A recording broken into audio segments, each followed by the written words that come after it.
ചണം, ജൂട്ട്. ഒരു നാരുവിളയാണ് ചണം. നാരുവിള ചണം. ചണത്തിൻ്റെ ഉൽപ്പാദനത്തിൽ ഇന്ത്യക്കിപ്പോൾ 1-ാം സ്ഥാനമാണുള്ളത്. വെള്ളപ്പൊക്ക സമതലങ്ങളിലും ഡെൽറ്റ പ്രദേശങ്ങളിലും എക്കൽ മണ്ണുള്ള പ്രദേശങ്ങളിലുമാണ് ചണം പ്രധാനമായിട്ടും വളരുന്നത്. ഇന്ത്യയിൽ ചണ വ്യവസായം പ്രധാനമായും കേന്ദ്രീകരിച്ചിരിക്കുന്നത് ബംഗാളിലാണ്, വെസ്റ്റ് ബംഗാൾ.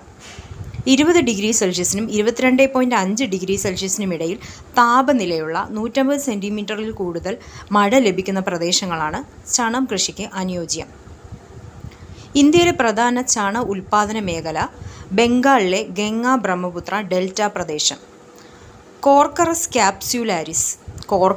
ക്യാപ്സ്യൂലാരിസ് എന്നാണ് ചണത്തിൻ്റെ സയൻറ്റിഫിക് നെയിം.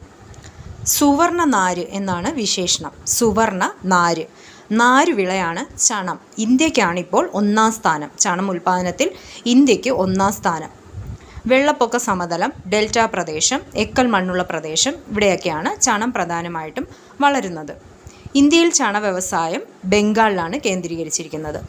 20 ഡിഗ്രി സെൽഷ്യസിനും 22.5 ഡിഗ്രി സെൽഷ്യസിനും ഇടയിൽ താപനിലയിലുള്ള 150 സെൻറ്റിമീറ്ററിൽ കൂടുതൽ മഴ ലഭിക്കുന്ന പ്രദേശങ്ങളാണ് ചണം കൃഷിക്ക് അനുയോജ്യം.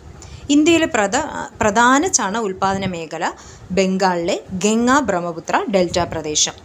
Scientific name of jute corchorus capsularis. സുവർണ നാര് എന്ന് വിശേഷിപ്പിക്കുന്നു.